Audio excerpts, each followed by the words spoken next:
I can do it if you want. Oh, you got it? You got it. Oh, good. I'm flexible. Oh, There you boy. go. Thank you, have thank the you. remote, so Can everybody hear me? yes. In the back, can you hear me? He has a mic. Yeah, I've got a mic. You want it louder?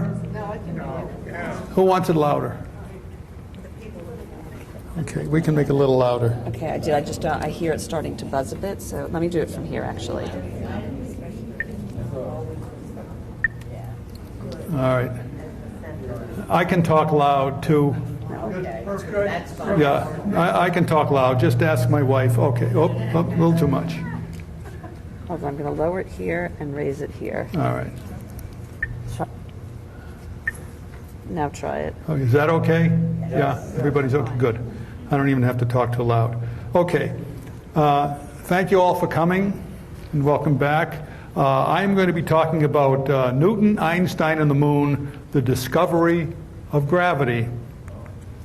And it was the moon, which we've now been on, which is still unbelievable to me, which actually led Isaac Newton in particular to the discovery of gravity.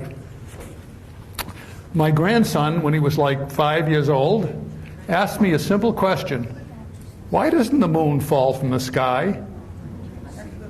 And I said, how am I going to answer that to a 5-year-old, you know? It turns out it does fall from the sky, as you will see. And I wasn't able to answer it simply. I just said gravity. But hopefully you'll have a better understanding of that as we go forward. Okay. Let's begin with the medieval universe. The universe in the Middle Ages was wrapped up in both what they understood science to be and religious beliefs. The earth, this is a drawing from Dante's famous Divine Comedy in 1320. And you see the earth here, and just below Jerusalem is hell. That's how he drew it. And around the other side of the earth was purgatory, where I guess folks went to who were on the borderline of going to heaven or not. And if they did not make it to heaven, they fell through this tube here, which you can see, this tube here, yeah, all the way to hell. Okay. I'm not going to touch that. Okay. Okay. And what they believed at the time was based on the work of the great ancient Greek natural philosopher Aristotle. What they believed is that the rest of the universe, if you will, went around the earth. The earth was the center of the universe. After all, it's the home of human beings, and we're the most important thing in the universe, aren't we? So that was the belief. And the moon, Mercury, Venus, Mars, the sun, all the planets, and sun and moon went around in circular orbits around the earth. And above that was the fixed stars. When they looked at the sky, they didn't see any changes in the stars, so they thought the stars were always permanently in the same pattern with respect to each other. They just wheeled around the earth in this constant pattern. Of course, we know now that's not true. The stars move with respect to each other. They're just so far away, it's very difficult to see it without a telescope and long-term measurements. And what they believed was that the moon, the sun, and all the planets and the stars were on what they called celestial spheres, which were big, gigantic, invisible spheres, so you can't see them when you look in the sky. And these spheres turned. And the moon, for example, was attached to one of the spheres. And so it's the sphere that turned, and it made it look like the moon was turning. The same thing for the planets, the same thing for the sun, the same thing for the stars. That's what they believed. Now, they were all interlocked together. What moved all of these spheres so that all of the stars and planets and the moon and sun appeared to move in the sky was the prime mover, which was the outermost sphere. The prime mover moved, and all the other interlocking spheres moved with respect to it and caused the motions we see. What they didn't understand, what it is the earth that's revolving. And that's what makes this look like it does, and they just assumed that that's the way the world was. What makes the prime mover move? And that's when we get into a bit of a religious aspect. Aristotle felt that the earth was subject to decay and change. whereas the heavens and all the heavenly bodies in it, the home of the gods, was eternal, permanent, and unchangeable. It was that way since the beginning of time and will be that way forever. Okay? And earth, as I said, is the center of the universe. And Aristotle said that the earth and the heavenly bodies have different physical laws that apply to them, different laws of physics.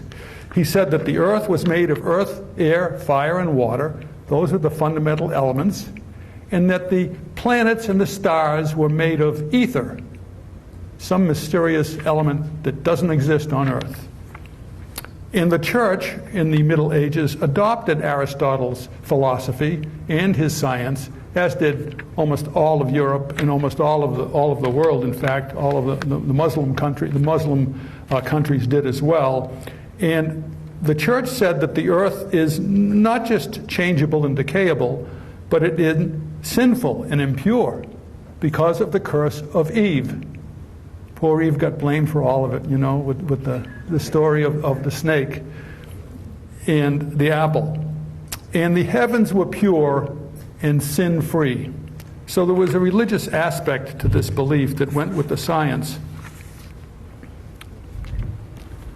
And what, in the church's vision, what moved the prime mover? Paradise, God, God's will moved the prime mover, and it was above everything. And that's where people went when they went to heaven. And it was God's will that made the prime mover move, and that moved all the planets and stars and the sun and moon. This is, I think, a beautiful painting by Paul Gustave Doré in the 19th century, which pictures Dante, the author, and his love, Beatrice, gazing upon the highest heaven, what they call the Empyrean. And I just think that's a beautiful painting and a beautiful way to depict how they imagined heaven might look. You can see the winged angels on the outside. It's really beautiful. Okay. Then along comes Copernicus, who, by the way, was a clergyman. He was a Polish clergyman and a great astronomer. And Nicholas Copernicus proposed this outlandish idea in 1543, which had been proposed by some Greeks in ancient Greece, but that was forgotten, that the sun is the center of the universe, not the earth. And the earth is just like all the other planets, and they go around the sun. And the moon revolves around the earth, and there is no prime mover with this particular scheme. He was so afraid of the church's reaction to this radical proposal, which was believed to be against the Bible, that he didn't dare publish it and was convinced to publish it by a close friend on his deathbed. And it was published, the story goes, and he died the following day. But that's how afraid he was of the religious reaction to this belief. So his idea was that the sun was at the center of the universe, and all the planets and the stars revolve around the sun. And in a perfect circle. Again, this isn't quite correct, but it's closer to correct. He's getting there. But the question now is, okay, we don't have a prime mover, we don't have these celestial spheres. What holds the planets in their orbits around the sun? What makes them move around the sun? That was becoming harder to explain with the Copernicus model. After Copernicus, another great astronomer, Johannes Kepler, came up with the theory that the planets don't really revolve in perfect circles, they revolve in ellipses. An ellipse is just a circle that's been squashed a little bit, so it's a little smaller here and a little larger here, sort of like an oval shape. And the planets do, in fact, go around in ellipses that are very slightly elliptical. So Kepler came up with that idea, which was another radical change from belief. And then along comes Isaac Newton in 1687. Now, Isaac Newton said that all objects in the universe attract each other. I am attracting you right now, not with my talk, but with my mass. And each of you are attracting each other. don't get too friendly, but each of you are attracting each other with your mass of your body. But gravity is a very weak force. And the mass of our bodies is so tiny that the gravitational force we exert to try to attract other bodies is almost negligible. But when you talk about the mass of the Earth, which is enormous compared to ours, then the gravity force is substantial. And that is what's holding me right now to the surface of this planet, is the gravitational force from the Earth. When I jump up, it pulls me down. Okay? And that is what Newton claimed. And he said that it's a force that's between any two masses in the universe. In fact, all masses in the universe attract each other with the force of gravity. Yes. Oh, by the way, if you have questions, don't hesitate. And he said something that was profound in his mathematics, that the force weakens with the square of the distance. Now what that means is, let us take these two objects. Gravity is trying to pull them together. And there's a certain force which Newton tells you how to calculate. You take one mass times the other mass and divide it by the distance between the masses squared, which means you multiply the distance twice, you know. So if you were to take this two objects in space and move them twice as far away, you would find the gravity is weakened by 2 times 2 or 4 times. It's 1/4. If you were to move the objects 3 times further away, the gravity force would weaken by 3 times 3 or 9 or 1/9. 4 times would be 1/16. So you can see gravity does fall off very rapidly. And that's what Newton proposed.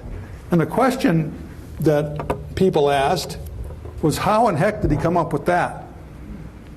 He came up with it with observations of the moon and of things on the planet Earth. And that's where the key to his theory came out. And if I could find what I put down here. Okay. So, and the most important aspect from a philosophical and religious point of view was that Newton's law of gravity was universal. It applied to the Earth, and it applied to all the objects in the heavens. This was radical. This was, in fact, from the point of view of the everyday person in the medieval times and in later times, was the most radical part of his proposal. Because suddenly he's saying Aristotle's wrong. Aristotle, who we've believed for 1,000 years or more, is wrong. And the church is wrong.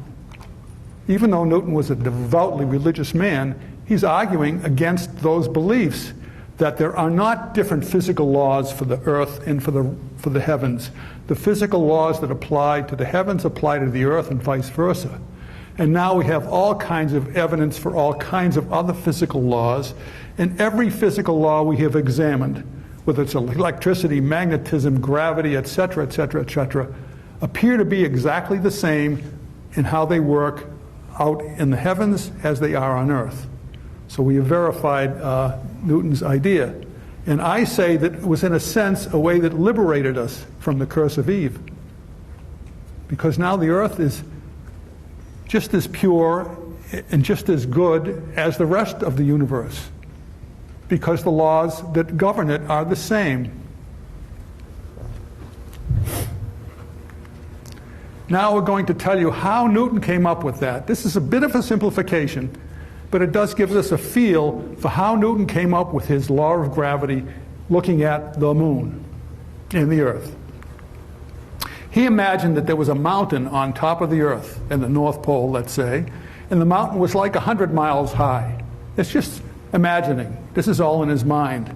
And he said, let us put a cannon on top of that mountain. Okay?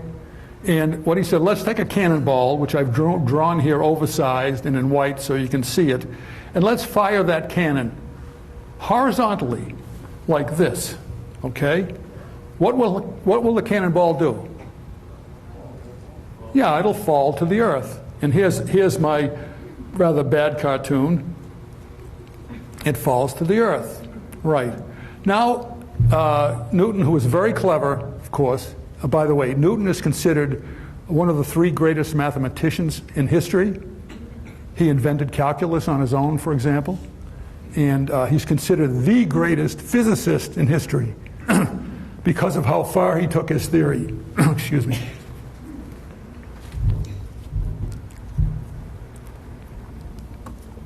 You can hear me walking, can't you? What if I take the cannonball and put in more powder so that the ball fires at a faster speed? What will happen? It'll go further. Blam. See? What if I keep doing that? This is totally impractical. But from an imagining point of view, it gives you some insight into the physics. And even more, it goes further, right? But it always falls to the earth. Some people are going like this, they're already guessing the right answer. And eventually, if you put enough speed on that cannonball, it'll go all the way around the earth. That's what he's saying.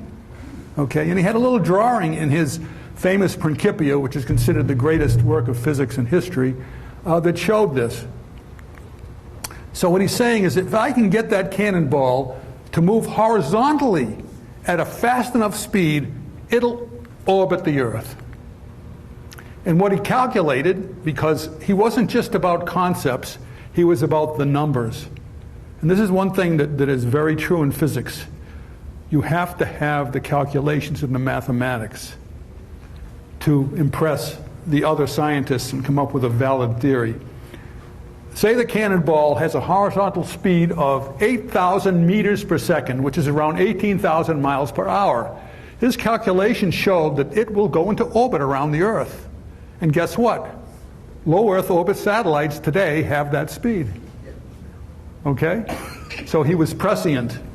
So he's saying, if I do that, and he went further, he said, what would happen in 1 second with this cannonball fired horizontally at that speed? It'll fall to the Earth. How far will it fall in 1 second? It will fall 5 meters in 1 second. As it's going around the Earth, I'll take my cannonball. Gotta walk softly. My cannonball, and it wants to go this way. The Earth is down there. It goes like this. How far it fell in 1 second is 5 meters, which is like, I think, around 16 feet, which is about maybe this, okay? So that's how far it falls in 1 second. But the Earth's surface also drops off. If I were shooting this horizontally at a very tremendous speed like he is, as it's going, the Earth is sloping downwards, isn't it? We can't see it here because it's such a small area. But if you imagine the entire Earth and you were up at 100 miles, you would be, the curvature of the Earth is like this. The cannonball is like this. The cannonball falls 5 feet in that 1 second. The curvature of the Earth falls away at 5 feet in that same 1 second. So you get like this. That's why you get this orbiting. Because the cannonball is falling not 5 feet. The cannonball is falling 5 meters in 1 second, and the Earth's curvature is dropping off at 5 meters over that same amount of time. Okay, over that same distance. So therefore, the cannonball and the Earth are always the same distance apart. As the cannonball falls, the Earth's curvature falls. And so you get this. You see that? It's rather simple, relatively simple, but it's very clever. The cannonball falls, but the Earth curvature curves away from the cannonball. And they both do it at the same rate. And therefore, the cannonball never reaches the Earth. So it goes around in orbit. And that's just what satellites do. That's just what satellites do. So now he's got an explanation and a prediction of how to make a satellite. There were obviously no satellites in Newton's time. And he's saying, as long as you get it at the right speed, you can get an object to go around the Earth because it will fall at the same rate as the Earth curves. And you will end up with a satellite, with something orbiting the Earth. Okay. So the cannonball has a speed of 8,000 meters per second, and it falls at 5 meters every second. And the Earth curves at 5 meters over that same distance. Okay? So that's why you have this orbit. Yes? So if the Earth were, in fact, a smaller eclipse, A smaller radius? Yes, with that, well, a smaller radius would have a larger diameter. Yeah, I mean a larger radius. Yeah, if it was Bigger. If we just smashed a little this way, Yeah. but out further that way, Yeah. the speed would have to be different. Yes. Yeah. Yeah. Yes, that's true. It depends on the curvature of the Earth. Yes, if the Earth's curvature was different, you'd have different speed requirements, yes. So when they send something out to Mars or Jupiter satellite, usually eventually lands on the planet, the speed of that satellite is different orbiting Jupiter than it is orbiting Mars. Absolutely. Yes, the speed of the satellite is different depending upon the planet it's going around, yes. The cannonball speed of 8,000 meters relative to what? Relative to the Earth. To the Earth, to the ground. The ground moves. No, the ground doesn't move. It's just that the curvature is there. The ground is relative to the Earth, which isn't moving. But the Earth does move. We're assuming the Earth is stationary for this simplicity. Okay, so it's relative to a stationary Earth. Okay, good question. Okay, so this is how we get satellites. So what? Besides, it's a great prediction. Newton took this even further. He said, okay, supposedly he was sitting there, it's his second or third year in college. This is how bright he was. And he was sent home because they were having the plague hitting in Cambridge in England. And he was sent home to his mother's farmhouse in Woolthorpe, which is a countryside farmhouse in England. He's staring out the window and he sees an apple fall from a tree. This is the story he told. And when I saw that apple, I thought about it. What is making that apple fall to the ground? Why is it falling to the ground rather than rising up or going sideways or just standing still? And maybe that same, whatever it is, that same force that makes the apple fall to the ground is the same force that holds the moon in its orbit around the Earth. That was his epiphany.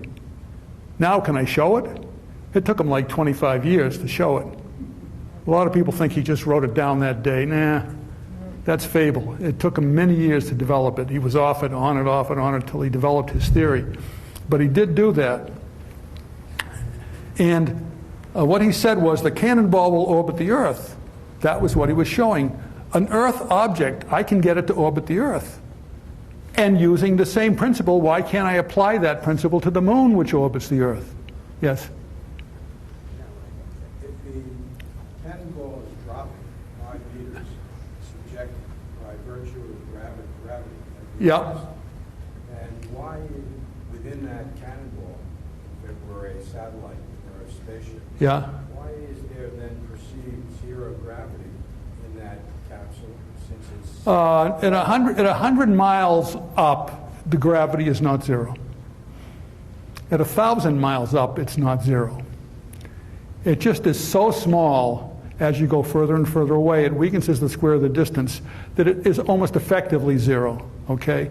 A lot of people think that the astronauts are in zero gravity. They're not. It's just very slight because it's so much further away from the Earth than we are, okay? In fact, they also have, the sun's gravity is also affecting the astronauts because they're going around the sun, okay? So it's just that it weakens so fast that it is almost like zero gravity. Okay. What I don't like is that this projector is taking my beautiful circles and squashing them. So pretend those are circles, because they are on my screen. Okay. Now the next thing is, let's look at the moon.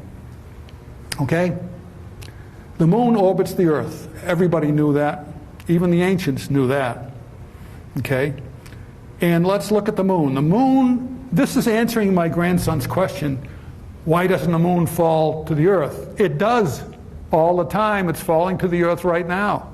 But the point is the moon wants to go parallel to the Earth's surface. It wants to go this way, okay? And it would, and if the Earth suddenly magically disappeared, the moon would just fly off into space in a straight line, because that's what it would do without the Earth's gravity. But when you add the Earth's gravity, that is a downward pull, a force that's pulling it down. So you have two motions for the moon, just like you do for the cannonball. One is this horizontal motion, and the other one is this downward motion. So it's moving horizontally with respect to the Earth, and it's moving downward. And the net result is this curvature, you see? It's moving mostly to the right or to your left, but it's also moving downward too. If you were in a chair with wheels on it, and two people pushed you, one pushed you this way, another one pushed you that way at the same time, you'd go that way, wouldn't you? It's a combined motion that is happening. And he calculated, based on the distances and all of that, that the motion of falling, the net motion is in that direction.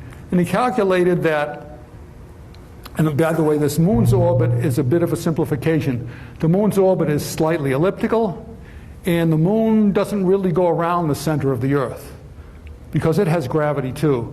The Earth and the moon go around a location that's slightly displaced from the center, which is the center of gravity of both objects.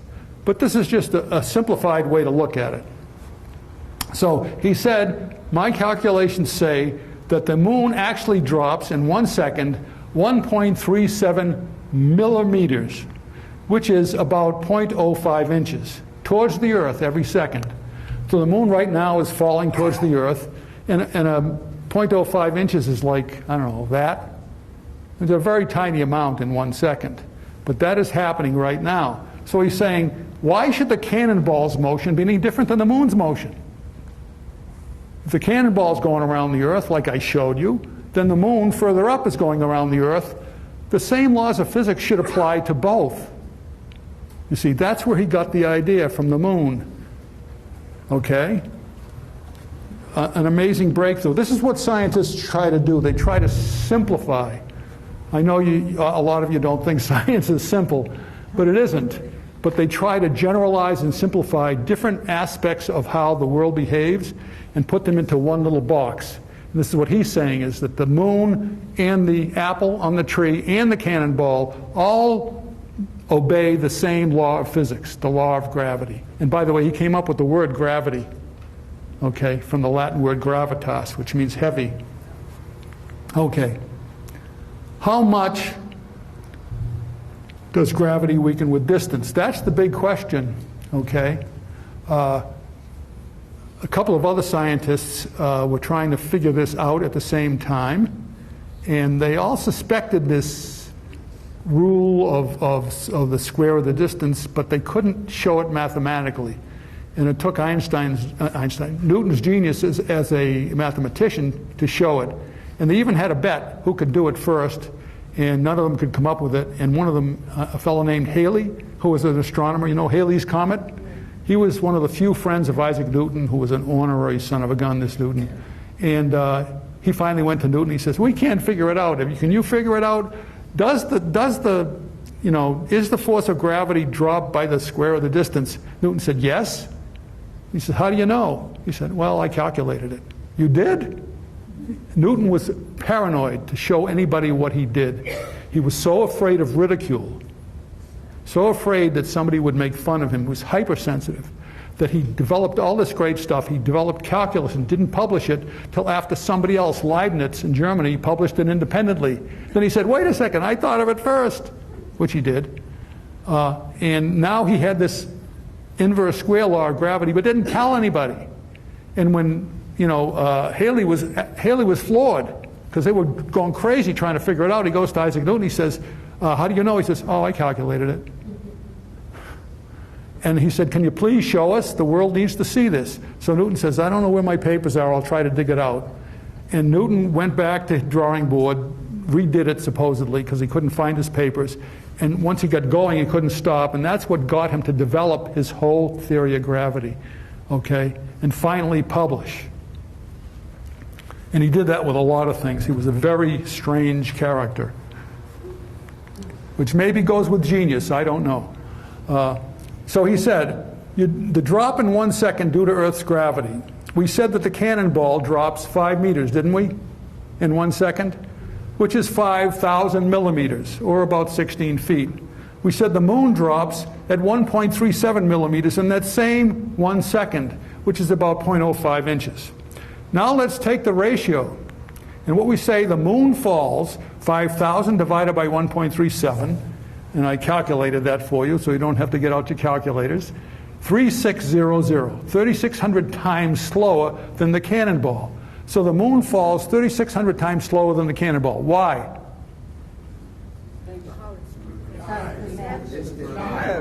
It's higher? Mass. Mass. What? No, not the mass so much. What? Density?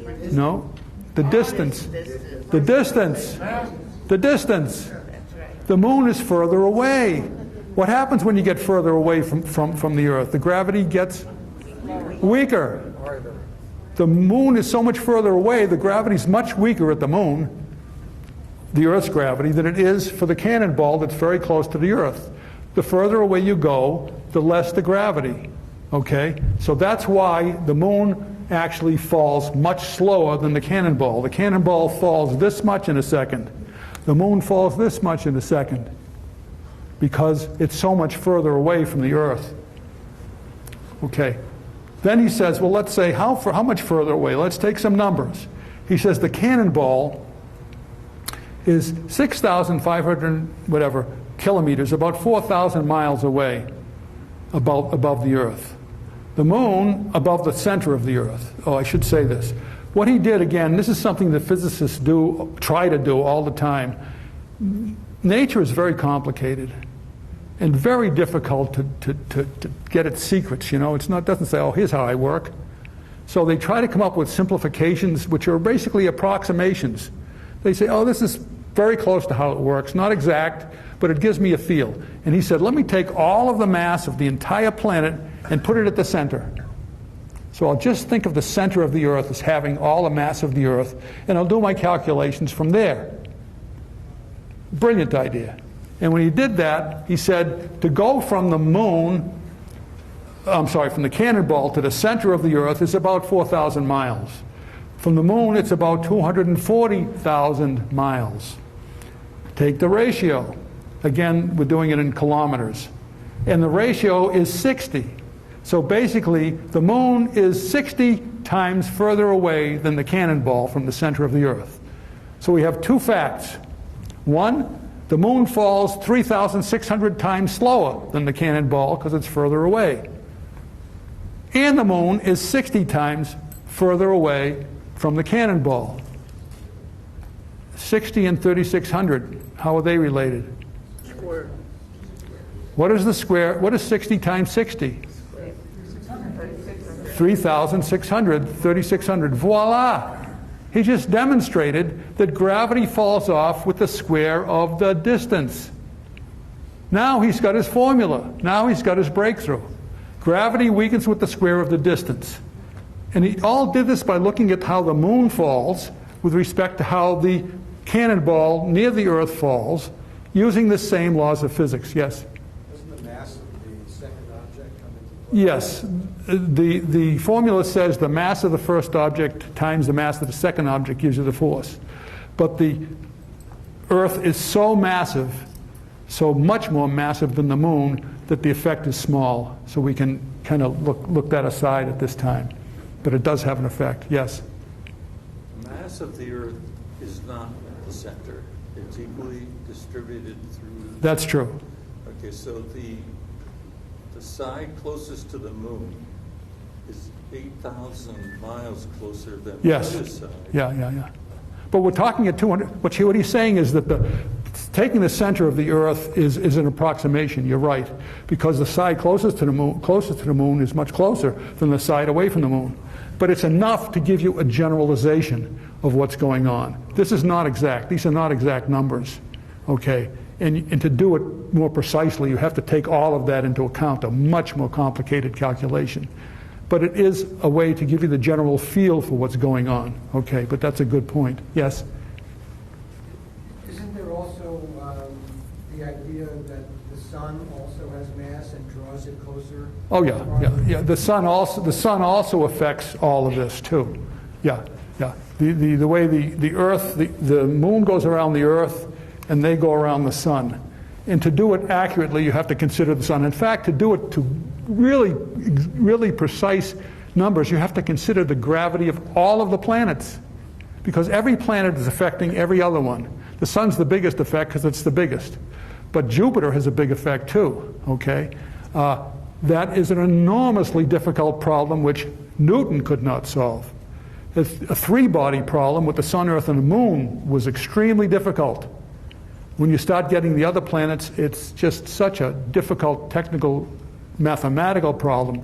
He didn't have the capability to solve it. It really isn't until the computers came in that they could put all these equations into a computer and have it work very quickly that you can now calculate to those precisions, considering the gravity effects of all the objects in the solar system.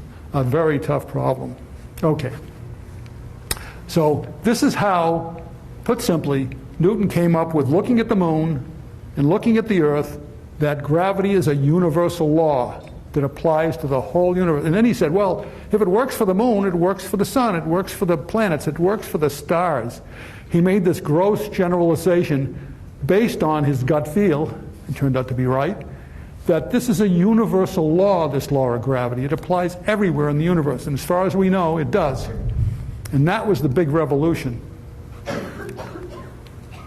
And what was found both through Newton and later people using his equations is that Newton's law of universal gravitation was like the greatest law ever discovered at the time in terms of its applicability.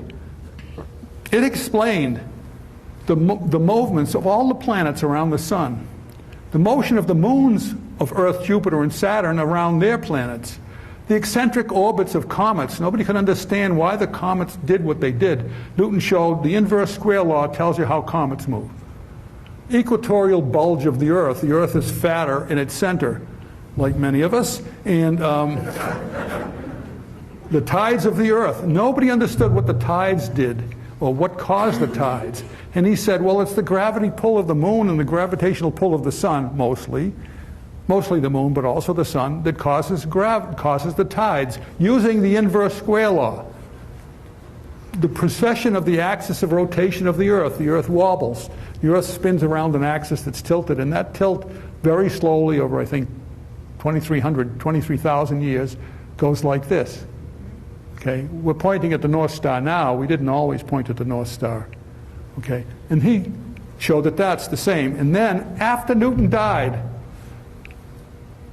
people using calculations from Newton's laws, scientists, predicted the location of Neptune and Pluto based on Newton's laws before they were spotted by telescopes.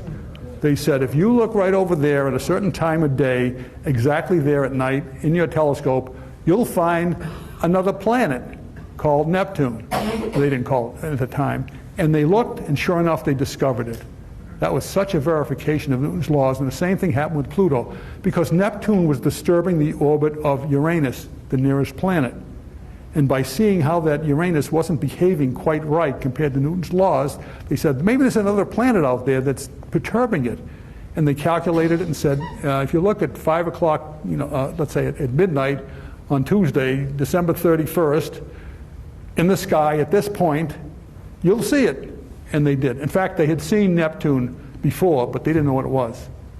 And so that same thing happened with Pluto, a very strong and wonderful verification of Newton's laws of gravity. What's that? Pluto's still a planet. Pluto, poor Pluto. Pluto was a planet when I grew up, probably you folks too. Then it got demoted to a mini planet or a dwarf planet or something like that. Now there's some arguments that maybe it should be promoted again. It's kind of arbitrary whether it's a planet or not, really. But I feel bad for Pluto. Okay. And I know it's named after Mickey Mouse's dog. Nobody can tell me differently. That was my Trump imitation. Nobody can tell me. Yes. Does magnetism have any effect on gravity? No. As far as we know, you asked that question about magnetism having the effect on gravity. That question has been asked for like 500 years. Okay? Einstein, what's that? You started it? I started. Oh, yeah. You were around 500 years ago. Albert Einstein tried for the latter part of his life, for like 30 years, to connect gravity with magnetism and electricity. Couldn't do it. There's string theory. Who's heard of string theory? That tries to connect magnetism and electricity with gravity. They still haven't got any evidence to show that it has any merit. Nobody's been able to convincingly connect gravity with magnetism or electricity. Maybe someday, but they appear to be unrelated as far as we can tell. Yeah. Unified field. Einstein's unified field theory was to try to connect electricity, magnetism, and gravity into one theory, and he failed. Now, besides Newton's laws working for all of these things, they also work for how objects fall here on Earth. And that's the thing. What was before Newton, the idea that the heavens and the earth were totally different in terms of how they behaved, changed with Newton. Now we all take it for granted. But it was a radical, radical idea in Newton's time. Okay? Radical.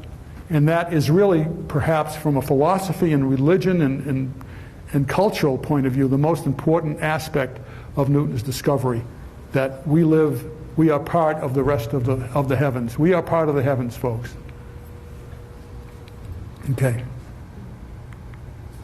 I'd like to introduce a special guest. His name is Albert Einstein. Now, Albert Einstein comes along 200 years later, and this is a guy that had nerve.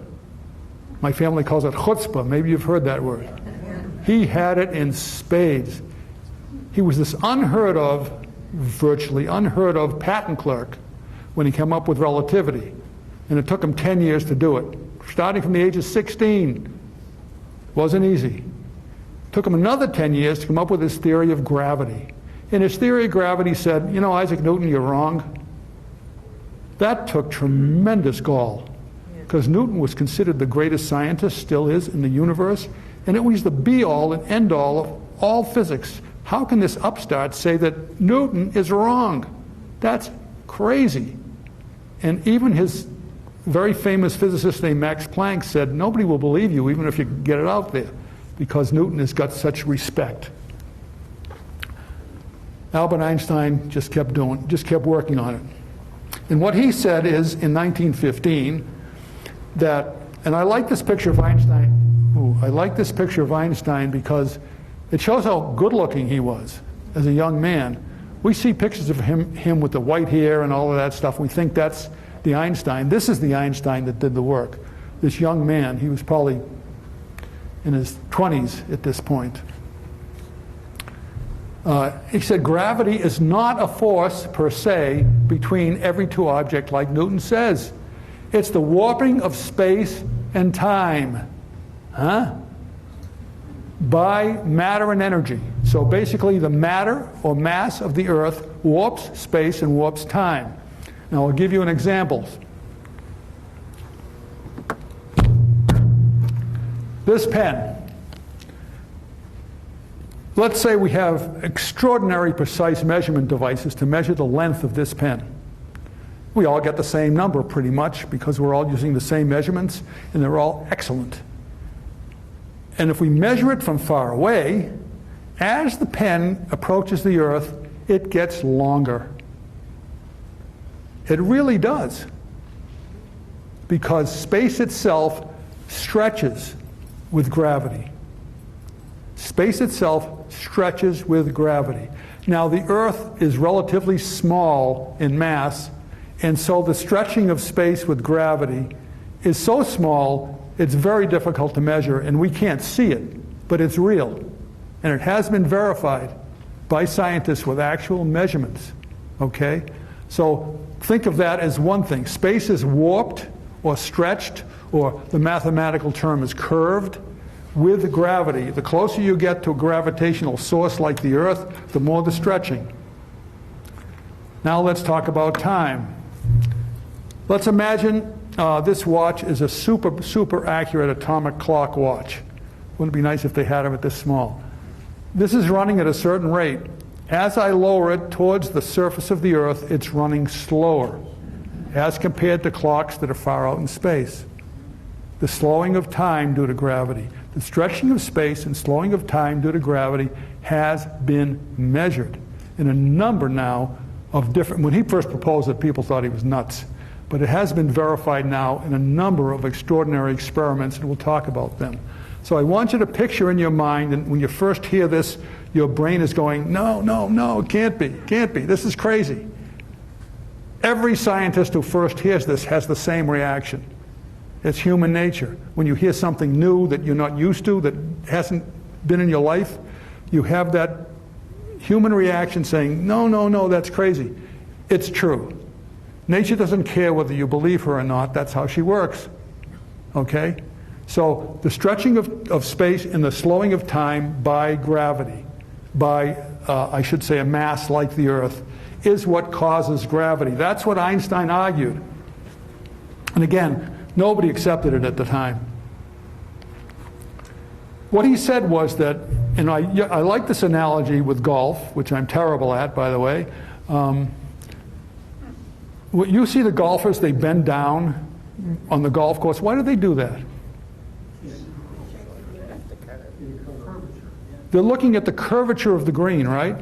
Because when they hit the ball, if the green is flat, they just hit the ball right at the hole. But if the green is tapering off to the left, to my left, then they will hit the ball more to the right because the ball is going to try to go left, going to try to fall towards that tapering.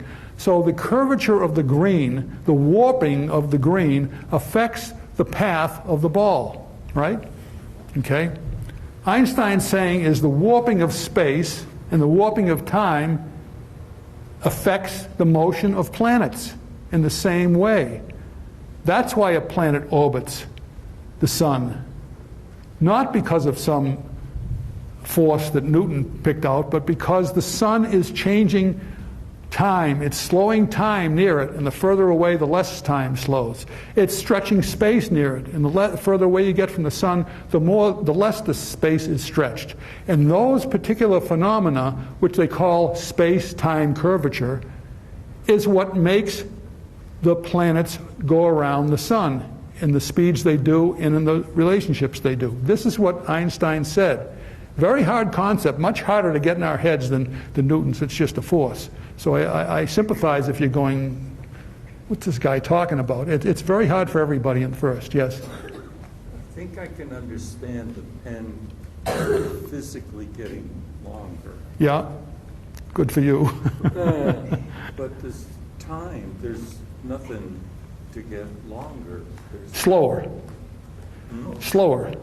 GPS is an example, is a continuous verification of Einstein's theory that space stretches, I should say that time slows. The GPS clocks have to work to extraordinary precision as compared to clocks on the ground. And they know that the GPS clocks, because they're further away from clocks on the ground, run faster than clocks on the ground. Okay? Clocks on the ground run slower, closer to the Earth. And they have to make that correction or GPS wouldn't work. So every time you use GPS, you are in effect verifying that point. So is it physical? It's physical. The clock? It's physically changing time. Any measurement of time, any way you do that measurement, whether it's with a clock or anything that's repetitive, you will find that it measures slower on the ground than it does up in space. Two events to find out time. Any two events, no matter how you think of doing it, no matter what mental picture you take, the time itself is what's slowed down. And that is very difficult to get in our heads. Yes? So it slows down because gravity's greater. Yeah. The greater gravity slows down time. Okay. So we have to keep that in mind. And here's another helpful example. Let's think of a trampoline as a fabric that represents space. That's space. No one's on the trampoline, the fabric is flat, right?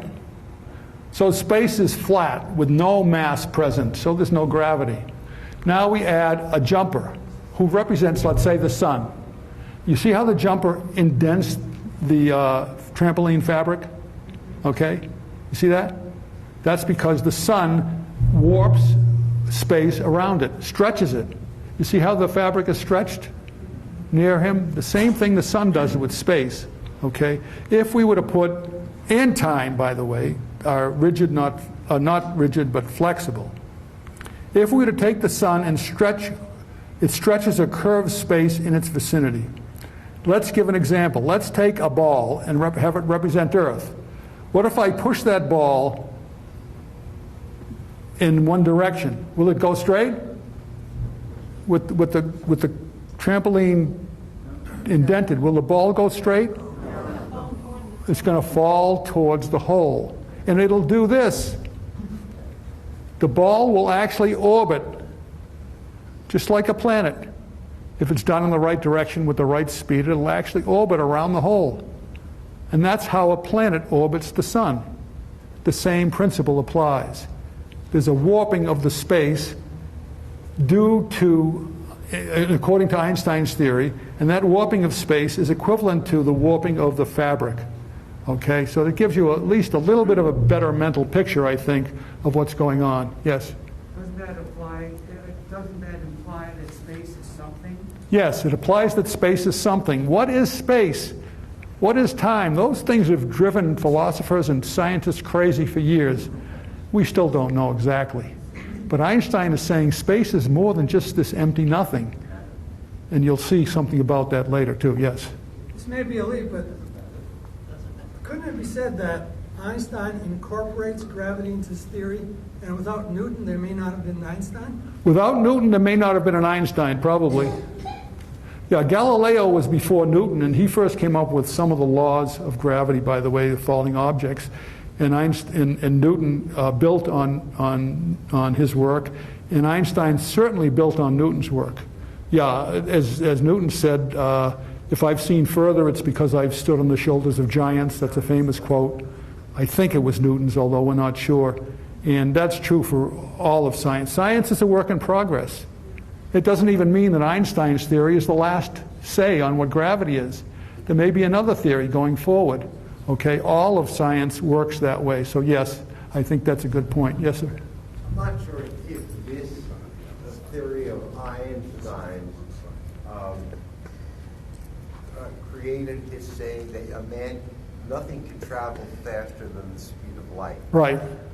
And there, I know it's like a Star Trek thing, but I see that there is a warp speed theory. Yeah. Which is if you bend space. Yeah. Does that have to do with any of these theories? Yeah, it has to do with Einstein's theories. What Einstein said was with his special relativity that nothing can go faster than the speed of light through space.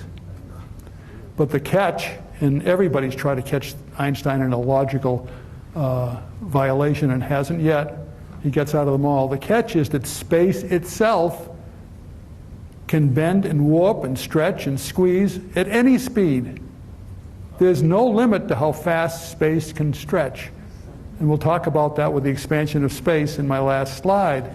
The point is that nothing can go through space faster than the speed of light, but space can expand faster than the speed of light, space itself. And that's how he gets around that. And that's the principle behind these new warp speed theories, which are, by the way, extremely impractical. And who knows if they'll ever work, but they are very clever, and they do use Einstein's principles. Yeah. They work on TV. They work great on TV, yeah. Yes. Yes. I may be the only person still not able to quite get this. Oh, I doubt that. So, but it seems to me that's a two-dimensional representation Yeah. of a three-dimensional entity. Yes, and that's what... And the bow and all of this, so it's not one trampoline, it's a whole... Yeah. That's one of the problems. Is we do a two-dimensional analogy because it's simpler, but it kind of leaves you wanting. Like, gee, can you show me it in 3D? No. I have not seen anything in 3D that does this. You know, so this is the best. It's an analogy that has its limitations. I'll just say it that way. It's the best I know of. If anybody has a better one, I'd love to see it. But this is sort of what they show. So you have to picture this as really 3 dimensions, which makes it much harder to picture. You're right. You're not alone in that. Yes? Is the reason that time has to slow is because, like, if you were to put a headlight on the front of a moving train and turn the light on, it's going, the speed of light is as if the train was stationary plus the speed that the train is moving forward, and in order for it to reduce that speed back to if the train was stationary, time would have to slow? Yes, that's the principle in special relativity. Special relativity deals with motion. And what he's saying basically is that time slows down with motion as well. You know, if I take my watch and I throw it, it's running at the same rate as your watch, right? If I move with respect to you, my watch is running slower than yours as you see it right now, okay? And if I could go at, like, I think it's 86% the speed of light, my watch would run at half the speed of your watch. And that's been measured. And that is part of special relativity. What we're talking about here is how gravity affects it, which is a different story. And it doesn't have a simple, relatively simple explanation. Yeah, good question. All right, let me go on. Why does the apple fall from the tree according to general relativity? Okay. The curvature of space gives the apple its direction. Newton's question, why does it fall down instead of fall up? Or sideways, or just stay there? The mathematics of general relativity says that an object, when free, tends to go towards where space is stretching. And space is stretching more and more closer to the Earth. So that's the direction the apple wants to go. Okay? So space gives it the direction. The curvature or warping or stretching of space gives the apple the direction downward. The curvature of time makes the apple accelerate. When something drops, okay, and I can drop an object here. When I drop this object, what is the speed of this object relative to the Earth right now? 0. It's not moving. As I drop it, in 1 second, it'll be going at 32 feet per second. In 2 seconds, it'll be going at 64 feet per second, neglecting the air. In 3 seconds, it'll be going 96, I think it is, feet per second. The longer it drops, the faster it goes. That's called acceleration. That's what happens on Earth due to gravity. Why? Einstein says, well, look, if I look at the warping of time, as the apple moves closer to the Earth, time slows down, right? The apple's atoms vibrate more slowly because time is slowing down physically. It's a physical effect. So the apple has less energy. The apple has a certain amount of energy here and less energy there. That violates a cardinal rule of physics, the principle of conservation of energy. So how can I have the apple gain energy where it's losing it because time is slowing down? By speeding it up. So the apple goes faster to compensate for the time slowing. Okay? So it goes faster. And that is an explanation, very roughly, of why an apple must speed up to gain energy of motion, so its total energy remains the same here as there. Okay? So the apple falls in this direction because space is stretching. It accelerates because time is slowing down. Those are the two principles. When Einstein applied his equations of general relativity, he had a hell of a time coming up with them. It was a nightmare. It was very difficult. What about the concept of terminal velocity? I'm ignoring air. You're ignoring it. Yeah, that's what physicists do. We ignore things. Yeah. I'm saying let's pretend there's no air, because air will change this. But in a vacuum, that's how it would behave. So in the mathematical equation, force equals mass times acceleration. Yeah. The force is the energy. The mass is just the weight. Yeah, the mass doesn't change. It doesn't change, but the energy and how Yeah. Yes. Yes. So in other words, it goes faster because it's losing some of its atoms? No, it's not losing its atoms. Its atoms are vibrating slower, which is less energy, because time is going slower. Okay? Yes? Is the calculation for the curvature the same as that calculation over a distance squared? I can't remember the equation. Yeah, it turns out that when Einstein, he's asking about distance squared. When Einstein finished his mathematics, he calculated from his mathematics how fast gravity would drop off with distance. And it drops off as the distance squared, just like Newton's theory says. So those two things agree. There's a bunch of things in Newton and Einstein that are the same. That's one of them, okay? And in fact, for weak gravity, Newton and Einstein predict almost the identical things. Yes? Can you relate this in any way to the principle or the possibility of time travel? Oh, yeah, time travel, we do it all the time, ladies and gentlemen. You got me excited, okay? Time slows down with motion, right? I said that. That was special relativity, okay? So you and I are roommates, okay? And you're sick in bed. And I get up and I go in my car and I drive to work or to the golf course or wherever. Okay, when I'm in that motion, my time is slowed down, hasn't it? When I get done at the end of the day, I drive home, my time is slowed down because of the motion. My clock is actually run slower, my watch, very little bit. But if I go fast enough, it's dramatic. And so when I come home, my watch is out of sync with your watch lying there in bed. I have actually gone a little bit into the future. I have actually gone a little bit into the future. If I was able to travel at tremendous speeds close to the speed of light, I could go thousands of years into the future in a rocket ship and come back, and it wouldn't be a year later here on Earth, it would be 1,000 years later on Earth. So time travel is not only possible in a very small amount, anytime we move relative to somebody else, we're doing it. We time travel all the time into the future. Yes? So are astronauts, is it measurable? It's very, very small. You got to understand that you have to go at hundreds of millions of miles an hour before it's appreciable. For 6 months. For a while, yeah. So I mean, even the astronauts and the airline pilots, all these numbers are so tiny they're negligible for most everything. Yeah. Yes. So theoretically, time travel is only to the future. Back in time. Going up to a mountain and going down the mountain is traveling in the past and future because of how time slows, because time is slower on the ground, faster on the mountain. So in effect, you can go into the past, into the future. But you can never come back to where you were before you left. Which is a good thing. In other words, causality, they call it, as far as we understand, is maintained. And there's all kinds of twists on that. Last week's model. Oh, wouldn't I love to do that? Just once. Yes.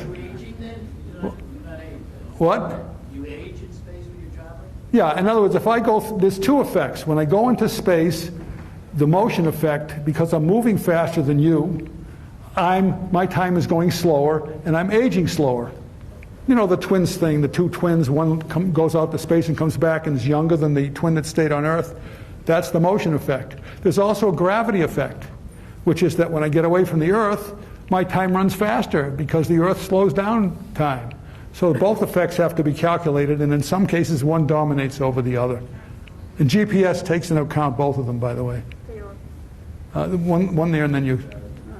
Yes, sorry. The key then to effective time travel would be actually being able to go faster than the speed of light by multiple. If you could go faster than the speed of light, which Einstein says you can't go through space, you could travel into the past, the mathematics says. Really into the past. And then you have the conundrum, which I love, which maybe you've heard. What if you go back into the past and accidentally, let's be kind, run over your dear mother? And she's dead. Well, if she's dead in the past, before you were born. So if she's dead in the past before you were born, how did you get born to grow up, to find out, and go back into the past? See? So there's all this logical contradiction. So some scientists say there's really no way to go back into the past, you know. And if there is, where are the people from the future, you know? Maybe they're here in this room. Anyway, all right, that's fun, but let us go on. So now let's talk about the universe revealed. In science, what happens, it doesn't matter how clever your physics is, it doesn't matter how bright you are, it doesn't matter how beautiful your equations are. Mathematicians and physicists actually look at these equations and think they're beautiful, like we do a work of art. And none of that matters. Nature matters. Mother Nature tells us whether your theory has any validity. It's very humbling for a scientist. They can spend their whole life on a theory, come up with the mathematics, and when it's tested, it's wrong. The testing, the observation, the experiment doesn't agree with your theory. Your theory is wrong. That's the referee. The referee is nature itself. Does nature behave the way you think it does, the way you predict it does? And that's why Einstein's famous, not because of his equations, but because they work so incredibly well in predicting the future of how nature works. His most famous, and his first one, was the bending of light by gravity in 1919. He basically said that if you have a star that's going to the Earth, and in this case, I'll show it here, the star light, just one beam, let's take one beam, misses the Earth entirely, right? If you were to put the sun in over here, the sun's gravity bends light. And that bending of light would take this beam and bend it, just like a lens bends light, so that it now hits the Earth. So you would see this, you wouldn't see the star if the sun weren't there, but with the sun in that position, you would see the light from the star, okay? Now the problem is the sun is so bright you can't see a star anyway. Any solution? Sunglasses, no. What? Eclipse, yeah, that's what Einstein said. Well, you can't do it with the sun, so let's find a time when the sun is blocked by the moon. So the sun is really there, but the moon blocks its light, so now I can see the stars. If there's a really full eclipse, you can actually see the stars come out during the day. So that's what he said, do it in an eclipse. And in 1919, an experiment by Arthur Eddington in two places on the Earth went and looked at an eclipse in the bending of starlight. Newton also predicts, by the way, you'll get bending, but half as much.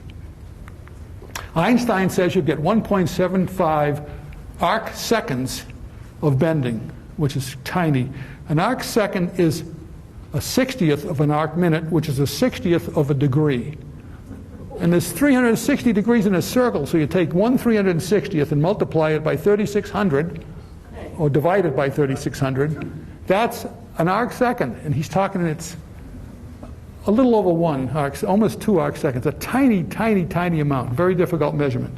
Okay, and they did the measurement, and it turns out that Einstein was right, that the measurements were much closer to Einstein's than to Newton's. And the headline in the London newspaper that day, in the Times, in 1919, "Revolution in Science, New Theory of Universe, Newton's Ideas Overthrown, Momentous Pronouncement, Space Warped." Now, nobody knew what the hell that meant. The great scientist Thomson said, "This is wonderful. I wish I understood any of it." You know, and I thought when I first saw this, I thought, boy, that headline must have been on the front page, right? And I actually went to the London Times archives and dug out on computers online the actual date and newspaper for November 7th in 1919. It's on page 7. It's a tiny little headline in the middle of all the other headlines. To the left of it is the price of mutton. You know, to the right of it is something else equally unimportant now. So nobody really, you know, paid attention until the New York Times picked it up. And it turned out to be there was a golf correspondent in London at the time who heard about it and started interviewing, and he put the article in the headline in the New York Times, "Newton wrong, Einstein right." Okay? And it spread around the world. And pretty soon Albert Einstein, who nobody but scientists knew about, became a rock star. He became the first scientific rock star in history. And he was inundated with letters and questions and all this and the other thing. And it was a mixed feelings because he loved the attention. I mean, he was someone that nobody paid attention to, and now he was getting all this attention. But he hated it because it distracted him from his work. So it was a mixed bag. He called it, he said, I feel like I'm living in hell, and everybody's after me. But I think he loved it too. Okay.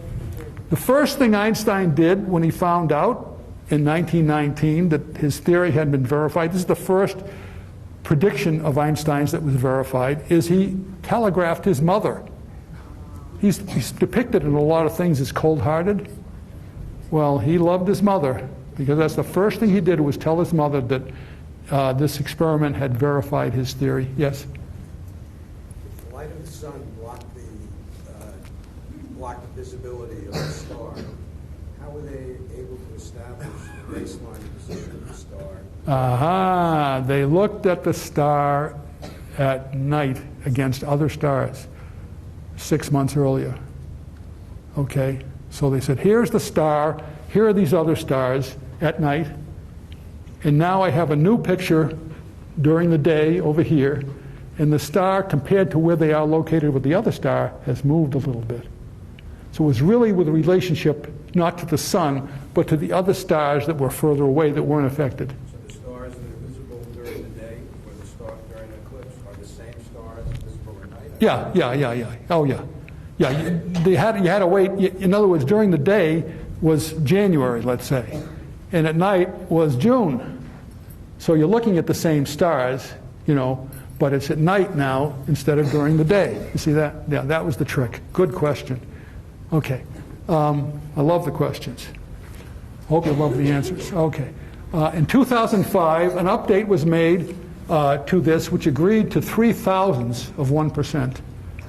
Okay, so we have superb information. What this tells you is the 1.75 arc second, half of it is due to the warping or bending or slowing of time. Half of it is due to the warping or bending or stretching of space from the sun. This experiment verifies that space, whether we like it or not, believe it or not, does stretch near the sun, and time does slow near the sun, because that's what's causing this bending, according to Einstein. So this verifies Einstein's theories both in space and in time. Crazy. Now, another thing Einstein predicted, or actually it wasn't Einstein, somebody else predicted it, Fritz Zwicky, who was a very famous astronomer that nobody liked. He used to write things that saying that all this trash in the journals is junk and nobody's doing any good work. And then he wondered why all the other astronomers didn't like him, But he was a brilliant, inventive man. And he basically said, well, if light is bent by gravity, then we have a thing called gravitational lensing. He said, imagine you have a big giant galaxy in the foreground, okay, and a gigantic galaxy behind it, right? And it's lined up so that it's right in your line of sight. Well, the galaxy in the background is going to spread its light out, right? Like that. What's the galaxy in the foreground going to do? It's going to bend it. So the light is going out from that galaxy, and the foreground galaxy here bends it back. And if the alignment is just right, you get a distortion of the background galaxy of its light going around the foreground galaxy. And that's what this picture is. The foreground galaxy is in yellow, and that mishmash of, I guess, orange and brown is the defocused light from the galaxy behind that is being bent around to come back to Earth. Okay? So it's sort of, you could call it an optical illusion, but actually it's a physical effect that's caused by the bending of light. And scientists now use this gravitational lensing to measure things that they normally can't see behind certain galaxies and certain big objects in space. And there's a number of these effects. This one's called the Einstein Ring, named after Albert Einstein, and it only looks like that if the alignment is virtually dead on with respect to the Earth. The other thing is black holes. I don't know if you can see this. Let me shut the lights just for a second. Is that better? Okay, this is not a real black hole. We don't have a picture of a black hole because they're too darn far away. Someday, maybe. This is a simulation of a black hole that has the mass of 10 suns. It's seen from about 600 kilometers with the Milky Way in the background. And when you see the distortions, this is the black hole. What a black hole is that when a star, any star, including our sun, which is a star, runs out of nuclear fuel, then it doesn't have the nuclear furnace at the center, isn't working anymore. Right now, the sun is stable. The reason is because the nuclear furnace at its center, the sun is like a continuously exploding hydrogen bomb at its center. It's producing helium from hydrogen. And that nuclear furnace is pushing outward with gases and pressure and heat. And it's pushing outward, trying to make the sun bigger, right at its core, bigger. All the gravity, the enormous gravity of the sun is trying to crush the sun, to collapse it. And the two are balanced. The nuclear furnace pressure outward, the sun's gravity inward are pretty much balanced. The sun does go like this, but very slightly, and we're very fortunate. Eventually the sun will run out of nuclear fuel, it'll run out of hydrogen to make helium, and it will collapse. What the theory that Einstein came up with says, based on other people's work after he died, says that if the star is, I think it's 5 to 10 times, I forget the number, they're not sure exactly how big, bigger than the sun in terms of mass, the collapse will be so great when the nuclear fuel is run out, the star will collapse like the sun, but in this case, it will continue to collapse forever. It's such a strong force, the gravity, with this much mass, that it collapses the nucleuses of atoms. It collapses the atoms to nucleuses, the nucleus even further to quarks, which are made up of the nucleus, even the quarks, so that as far as we understand, you'll end up with all of the mass of the core of that star at a single infinitesimally small point. Okay? And that's called a singularity. Perhaps you've heard that word? And it is right, if you look up here, it's right in the center. Now, first of all, singularity, to be honest, is a word for we don't know. Because when the mathematics gives you infinities, it means we don't have an answer. General relativity and quantum mechanics and anything else doesn't tell us what's really at the center of a black hole. Someday, hopefully, we'll have it. But right now, the theory says that it's all right there. All the mass is concentrated there. And it's so strong, the gravity, that it takes all the light and it bends it backwards. So any light trying to get out from the center gets bent so much that it returns back. So you have a black area around the center called the event horizon. And this is the event horizon, that black circle. The sun, the gravity is still so strong that it takes light from behind it, which is from the Milky Way galaxy, and distorts it. This isn't real. This is just the distortion of the light behind the black hole that is caused by the gravity of the black hole bending the light. Now, we said that time slows down as it gets closer to the Earth, right? What does it do with a black hole as it gets closer to the event horizon? It's very strange.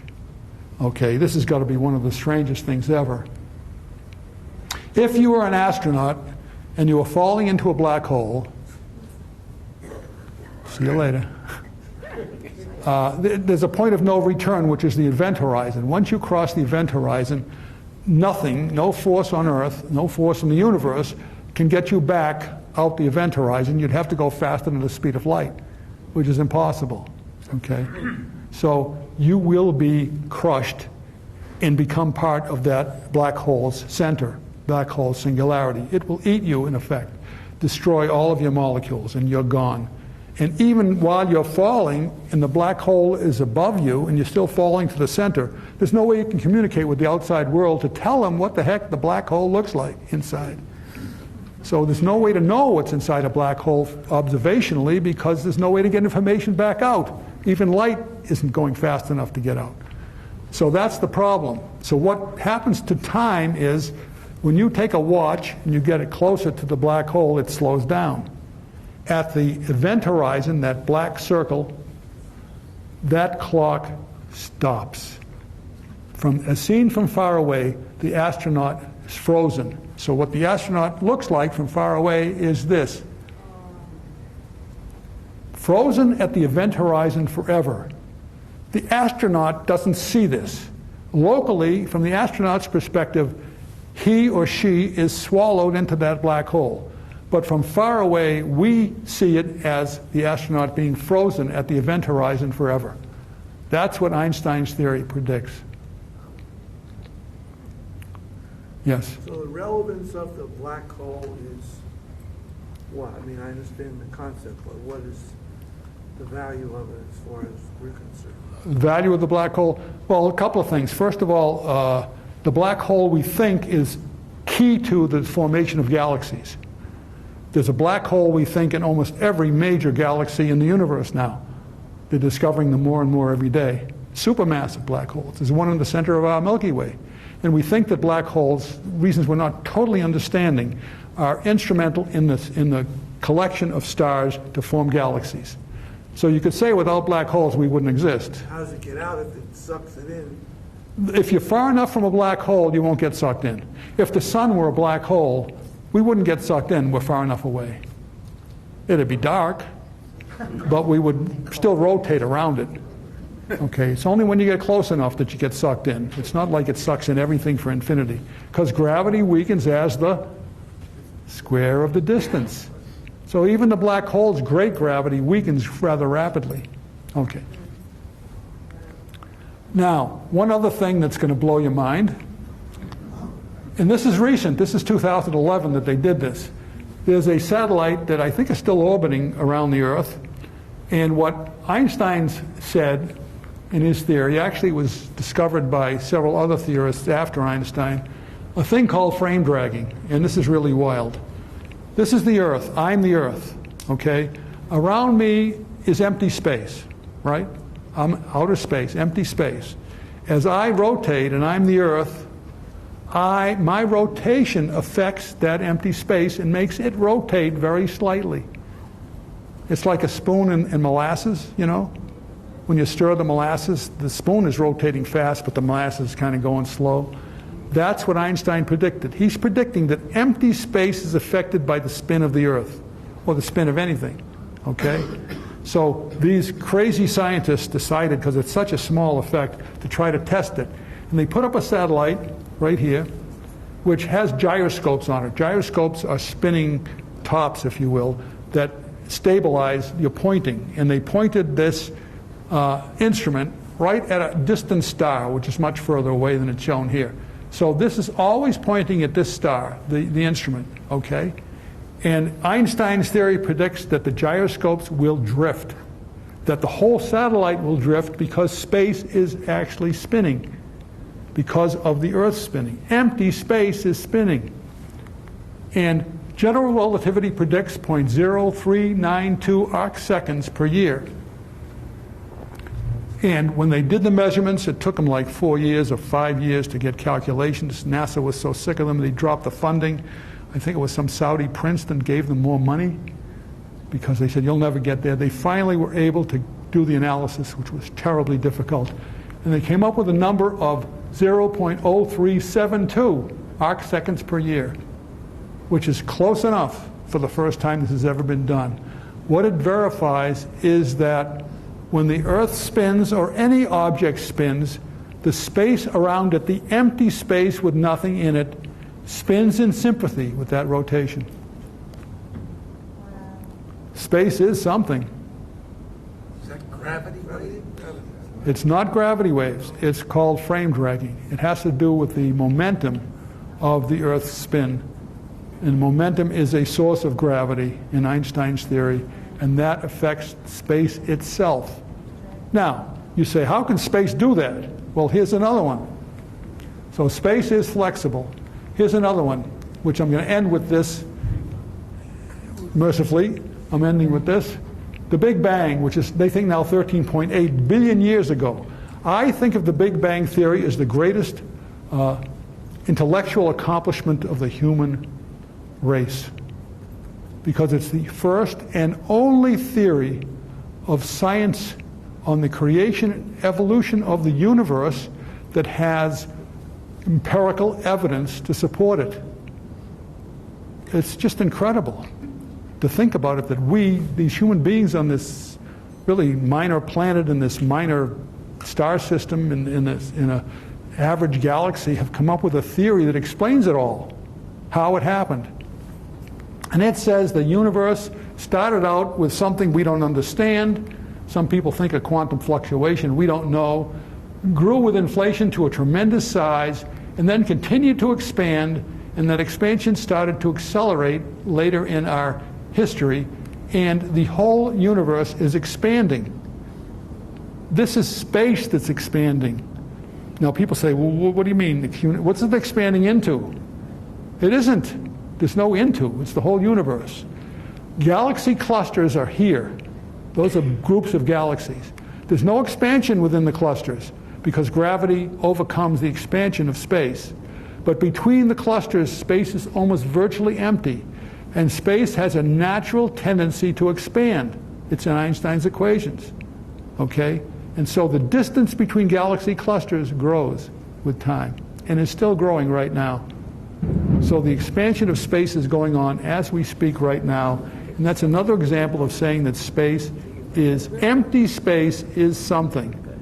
And we don't fully understand it, but that's what Einstein predicted. Yes? Say that part again. Go ahead, I'll turn the light. Yes, yes, go ahead. Yeah, what's that? I'm almost done. What's that? Just say it over again. Okay. What Einstein is saying is that galaxy clusters, or groups of galaxies, stay the same size. We're not expanding, well, except for what we're eating. I mean, you know, this room is not expanding. These chairs are not expanding. This Earth, the Mars, the planets, the stars are not expanding. Why? Because of gravity. The gravity overcomes the expansion force, and within a galaxy, and even within clusters of many galaxies, gravity overcomes the expansion force, and it stabilizes the size. So we're stable. We don't have to worry about it. But once you get outside a group of galaxies, there's this tremendous, tremendous, tremendous amount of empty space, and there's another group of galaxies over here. And there's virtually nothing in all of this space. No stars, no planets, no galaxies, nothing. That's where the expansion is happening. So if I took a marker here at the edge of this galaxy cluster and a marker here at the edge of this galaxy cluster and measured the distance, over time that distance is increasing. Why? The galaxies aren't changing, the clusters aren't changing, but the distance between them is. Because space itself is expanding. And Einstein showed that with his equations. That is probably, and that is what the Big Bang is. The Big Bang started like this, with this tiny little singularity, we think, and the universe has expanded since, and is still expanding. But it's not expanding into anything. No. I know, it boggles the mind. I don't have a good explanation. How can it not expand? Because it's the whole universe. It's just an expansion between galaxy clusters. Yes? I think you just proved that there's, my brain isn't nothing, that there's nothing in here. There's nothing in there. Nobody understands this, so don't worry about it. Yes? This is a confusion of terms, but are you saying the universe is finite? No, I'm not saying the universe is finite. The universe, we don't know. Some people say the universe is finite. Most people think it's infinite in size, but we don't really know. It's not expanding. But it's expanding. It's not growing into anything. It's just the distances between galaxy clusters is increasing. Yes? I didn't want to interrupt, and I heard something, and I may have heard it at one of your lectures. I just wanted to verify it. And when you mentioned the eclipse, it reminded me of this. If I understand correctly, the sun is 400 times larger than the moon and 400 times further away, and that's why the moon can cover the sun in an eclipse. Is that an accurate statement? Yes. Who ordered that? Why is the sun just the right distance away and just the right size, and the moon just the right distance away and just the right size, so that when the moon gets in front of the sun, it almost completely blocks it? And my understanding is that it doesn't happen anywhere else in the universe. No, we don't know of it anywhere else in the universe, and why is that? All right, one more question, and then I got to let you folks go. Is that it? Okay, thank you.